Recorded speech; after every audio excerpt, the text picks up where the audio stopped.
Hello, welcome to another episode of Closed Cues and Reviews, and today we're looking at the crazy chapter that is chapter 503 of Fairy Tail as the last sight I beheld. Before getting into that though, just to give you an update on what to expect today, I've already released Black Clover, so please check that out in my playlist.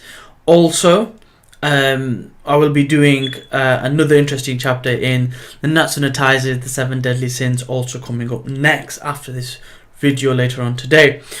With the issues with the scanalations and everything else, I'm going to delay the Promised Neverland chapter review 7 and 8 for tomorrow. I believe according to the Jump English release, chapter 4 of Red Spirit I briefly covered in my introduction, so I might not need to do anything around that, but if any new chapters come out for that, I will look at that as well. But without further ado, let's get into this review.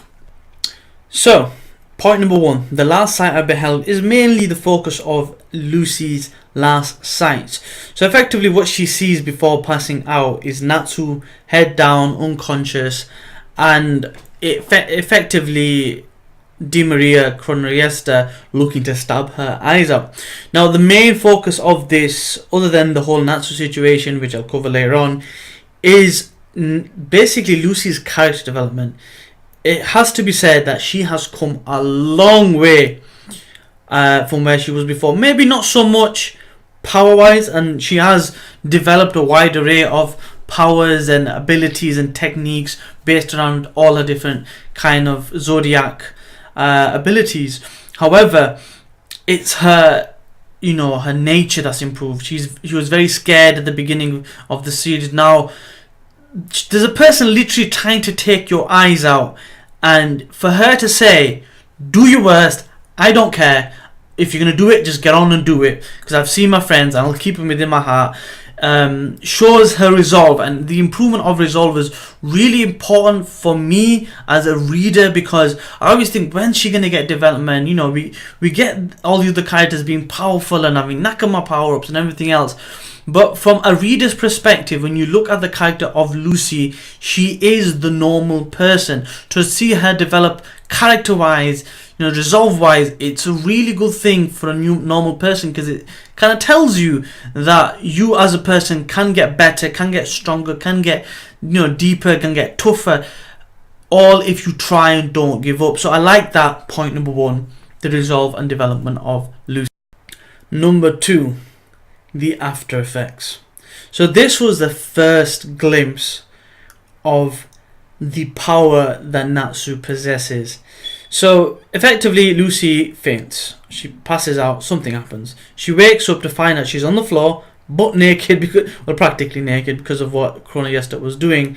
The chair that she was sat on was destroyed, Natsu was nowhere to be seen, and Chrono Di Maria Yesta, whichever way you want to say her name, was annihilated. So there's a few things that came from this. She kept saying monster. How is it possible for someone to have a power like this to move freely within my time, because she can control time, right? And to basically bombard her like that shows the capability. And she says it must be E.N.D, which is this is like Lucy's first glimpse of what potentially is Natsu E.N.D, like we always say. We don't get to see it, and when I read this part of the chapter, I was thinking to myself, please don't be one of those situations where we don't actually get to see his power, we just hear about it. We've heard about the stories all this time, the most powerful demon of Zeref. Now let's talk about potentially his powers. Now we've seen time and time again throughout this series, he has possessed and shown some attributes that isn't really attributed to a Dragon Slayer. We've seen some of it being replicated by the likes of Gajeel with absorbing other abilities, but there's certain things Natsu does that other people don't. Let's break that down for you. So number 1, the cancelling of powers. He's done this a few times.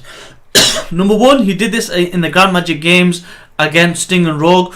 When Sting hit him with the type of purity attack that was meant to leave him immobile, he burnt it away. We also saw with the idea of him fighting against Zancro, when he let out all his power, he was meant to die, but it got absorbed. This can only be attributed, in my opinion, to E.N.D.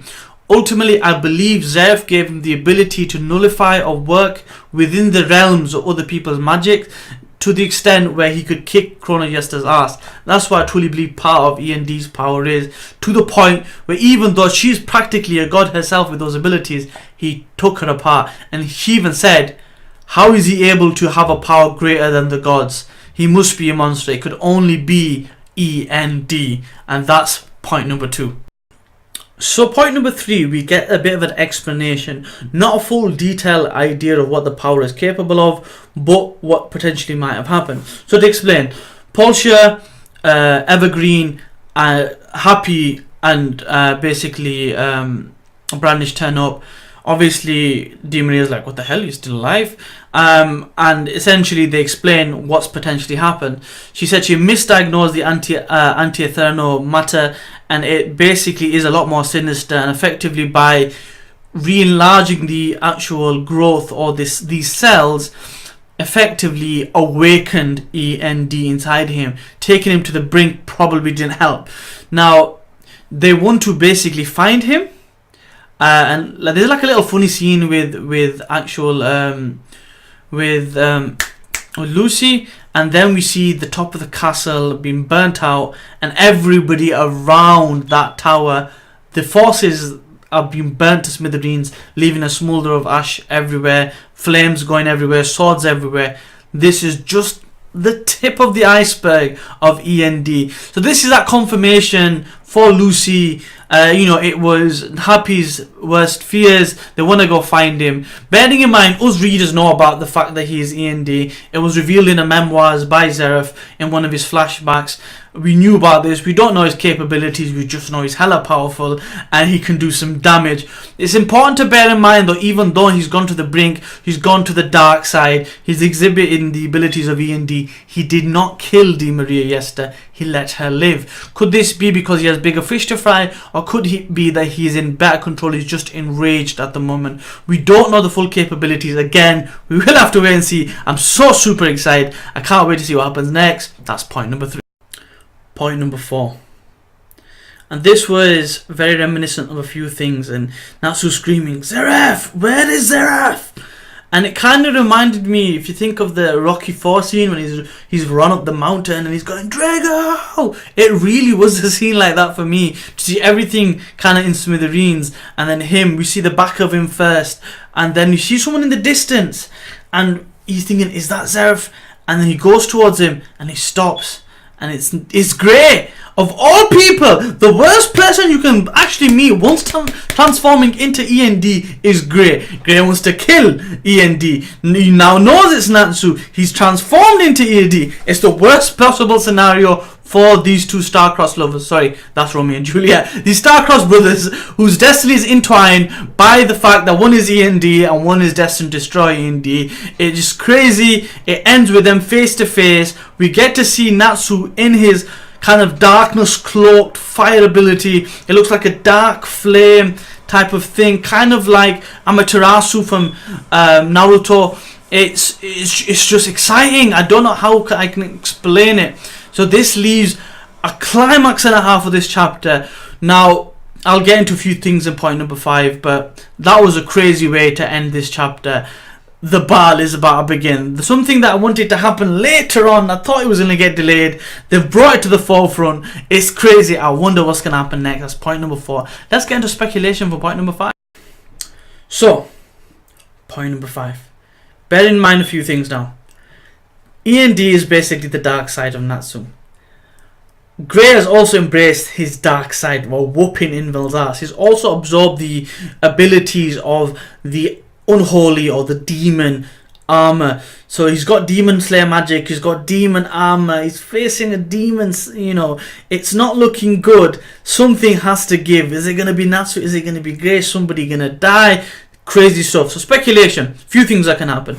Bearing in mind 504 is titled The Rift or Rift. So this is going to be their friction. It's going to be how they kind of come at odds because of the hands that have been dealt basically by the strings of destiny that have been intertwined by Zeref and everything else. The 400 years, everything is coming to a head. They're going to clash. What's going to happen? Could they be stopped by the likes of Lucy? Can they be stopped by the likes of by the likes of what's her name now, Juvia. Juvia being alive can possibly take, you know, Grey down a peg, because he's lost it since he thought she's dead. This is probably going to be key. How long this happens, I don't know. Will it happen in one chapter? I'm hoping no. I want an all-out battle now. I don't want to die, but I want to see the capabilities of both people. They've been rivals for ages. Grey owns a win over Natsu from their childhood. Could this be their revenge? Could this be a situation where he takes him down, he doesn't kill him, but he wants to take on Zeref? We can't, you know, we'll have to wait and see. Now, let's just say they fight, but they don't kill each other. Let's say they get together. I hope it's not a one chapter thing like sometimes, or you know, the mangaka can do. And I know people are gonna be bitching. They're gonna be saying all sorts. But you know what? Regardless of what people say about this story, it's still enjoyable for its main core elements.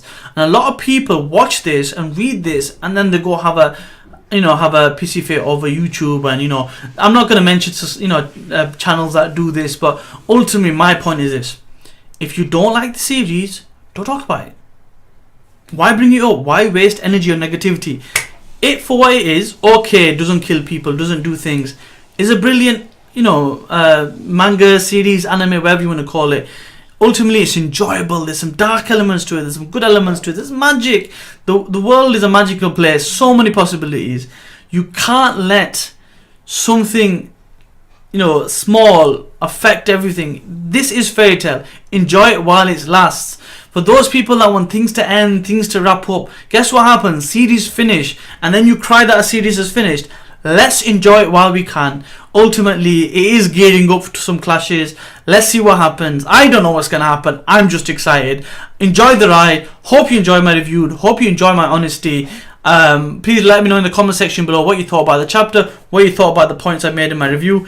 If you haven't subscribed, I'd greatly appreciate if you'd subscribe. I really want to get to 100 by the end of the year. I know it's a bit of an ask, but please help me get there. I'd really appreciate that. And as always, share it with your friends. If anything that I do, any content I provide adds value and is a supplementary content to maybe some other subscribe you watch, feel free to subscribe and watch it. Comment in the section below and let me know what you think. As always, thank you for watching. Thank you for commenting and subscribing. Suggestions are always recommended. I'll see you next time. Peace.